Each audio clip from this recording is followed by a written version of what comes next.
How's it going, guys? In today's video we're going to be cooking up these tri-tips here, and the pellet grills that we're going to be using is the Weber Smokefire and the Camp Chef Woodwind Wi-Fi edition here. I'm going to show you two different methods on actually how to cook these here. We're going to do a reverse sear on them here. For this particular one, the Camp Chef, if you have a sear box or a sidekick or anything like that on the side, go ahead and that's what we're going to utilize today here. So what we're going to do is we're going to go ahead and smoke this in the main chamber here, and then we're going to give it a good sear on this barbecue box that we have going on here, which runs off propane, as you can see down here. I got my propane hooked up here. For this one here, we're just going to go ahead and smoke it, and then we'll take it out, and while it's, you know, resting and getting up the grill, we have to let it get up to temp. Well, we're going to fire it up as hot as she can get, and then we'll go ahead and throw a sear on that one right after here. So I'm going to go ahead and set this here. Our temperatures have been set here already. I have it set at high smoke. High smoke's roughly about 225 here. And then the same with this one as well. Let's see what this one's reading. I have it set at 225. It's reading 267. So I'll let these calm down just a little bit more. And the temperatures will drop, obviously, when I open up the lid here. So let me go ahead and get all prepped up here, and we'll go ahead and get started. Alright guys, for our ingredients here, we're actually going to be using some of this classic olive oil. This is the mild here. And for our seasonings here, you can use whatever seasoning you want. For me personally, I actually prefer the Weber Chicago steak seasoning. This has a really good balance. It's not too much salt, so you can go kind of heavy on here, but I've cooked quite a few tri-tips, and this is the one that's probably one of my favorite here, so that's what we're going to go ahead and utilize. Just go ahead and use your favorite. You can make your own, but for me, I'm always crunch for time, so I prefer just to go ahead and buy some of these. So what we're going to do is we're going to go ahead and take one of our tri-tips here, and we are going to grab our olive oil. It really doesn't matter how much you put on it, because a lot of it's going to run off here. And so what we're going to do is we're just going to coat this all over. We're going to make sure we get it all on the front, the back, and the sides here.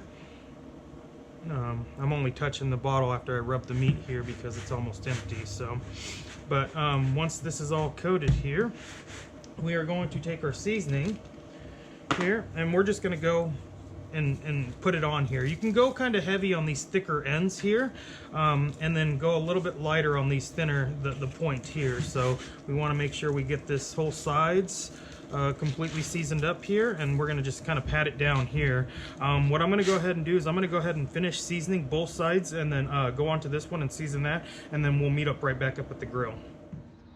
Alright guys, we're over here at the Woodwind, Camp Chef Woodwind Wi-Fi here.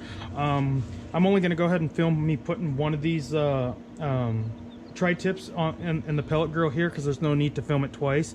But the way we're going to place this tri-tip here is you're going to really need to know your grill and where the hot spots and the cool spots are. And I actually made a video, and it's called Testing Your Pellet Grill or something like that, but I'll go ahead and leave that link down below.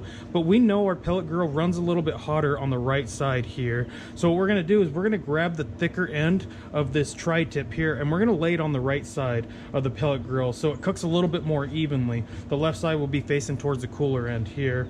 And these tri-tips they're two different sizes, so they're probably not gonna finish at the same time. I'm hoping they will, but if they don't, then that's totally fine here. So we'll just go ahead and cut different clips and stuff showing the process here. But I'm gonna go ahead. Our pellet grill is set to high smoke for the Camp Chef, which is about 225, and then the Weber is set for 225 as well. So let's go ahead and get this opened here. We'll go ahead and grab. This is the thicker side of the tri-tip here. We'll set it down. We'll grab our probe, and you want to put it in the thickest part here and in the middle as possible. So we'll go ahead and set that there. Shut the lid and let it get up to temp. We are looking for an internal temp of about 120 degrees. Prior to that, at about 115 or so, I'm going to come out here and I'm going to turn on this barbecue box here so we can get this warmed up, so we can put a sear on it here. But as soon as it hits about 115 or so, I'll go ahead and do that. But we'll pull it at 120, and then we'll go ahead and get a sear. So we'll do the same on that one here.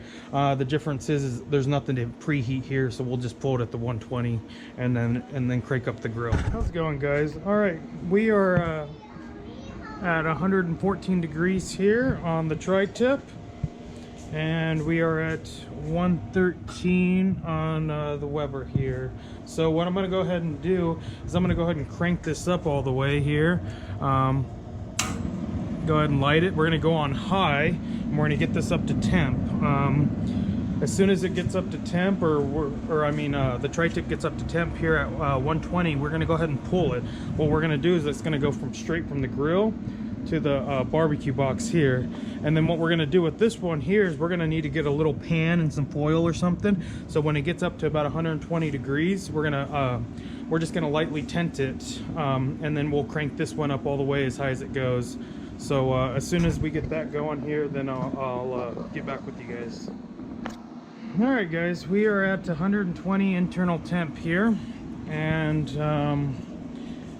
118 here. So what I'm going to go ahead and do is our barbecue box here is reading 600 roughly. It gets about 700 or so, but I'm going to go ahead and spray it real quick just to kind of eliminate some sticking. It shouldn't stick too bad just because of how hot it is already here.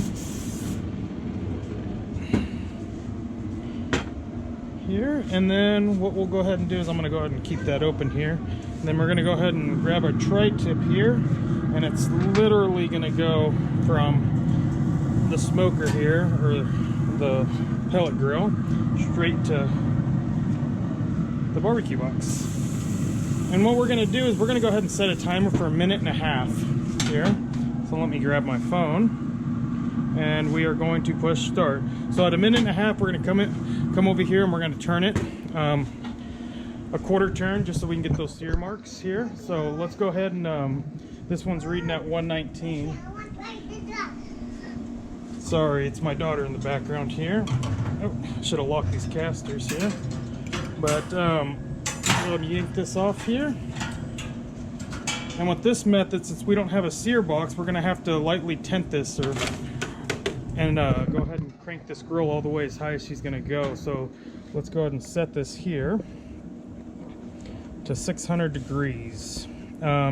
This grill hasn't been able to get 600 degrees since the initial burn-in. It usually is about 525, 550 or so, so we'll wait for that. And on here, let's check our time. We have 37 seconds left here, so I'm going to go ahead and just wait for this one to get up to temp here. Sorry about the camera work, guys. I'm trying to take care of my daughter and do this at the same time here, so I'm just going to go ahead and let it run to show you what I mean here. We have 18 seconds. Let's just go ahead and do this because I don't want to stretch this video out too long here. So what we're going to do is grab our tri-tip here. We're going to try moving it to another spot. You can see those nice sear marks here, and we're just going to go ahead and move it over to this side here and set our timer for 1.5 minutes as well. So as soon as that 1.5 minutes, click repeat here. So as soon as that 1.5 minutes lapse, I'm going to flip it over, do another 1.5 minutes, turn it another 1.5 minutes or so.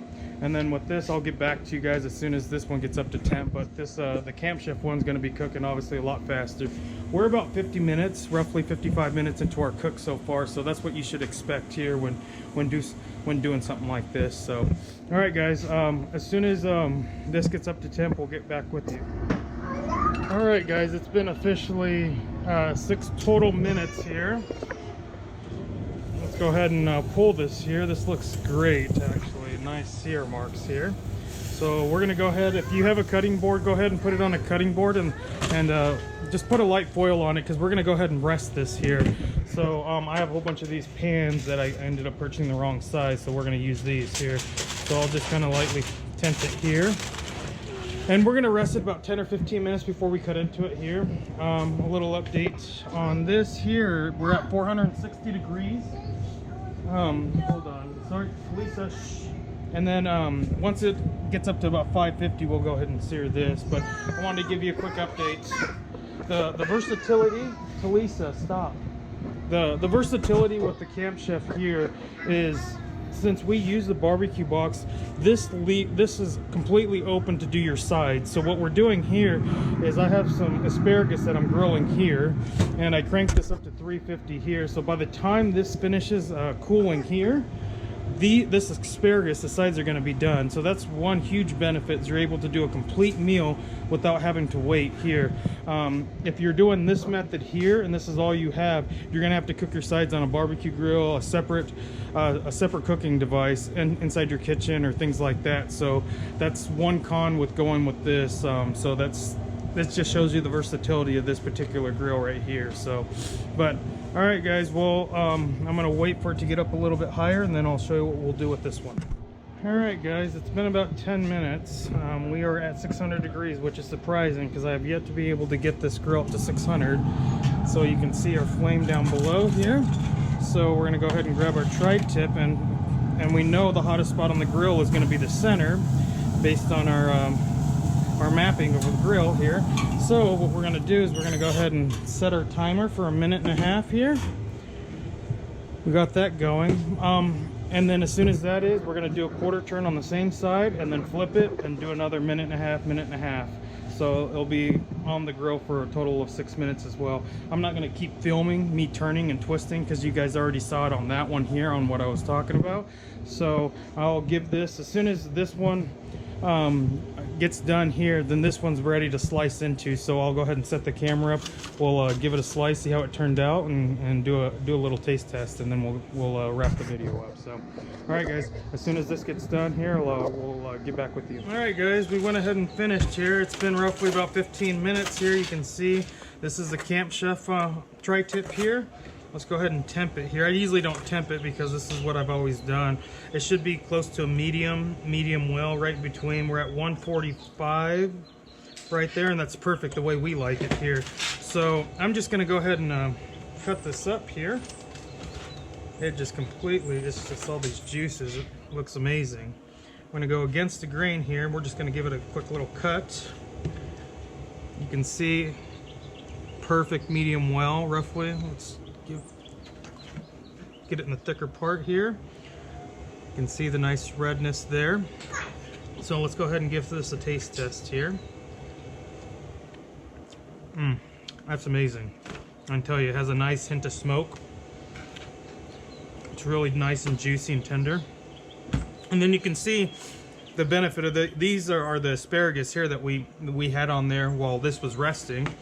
And all I did was use this Weber roasted garlic and herb, and this McCormick's lemon and pepper, and then I just sprayed it with some olive oil as a binder. So I just sprayed everything down and then coated this down here. And I can tell you these are amazing. So, but I'll show you what this looks like, and we'll cut into it here in a bit.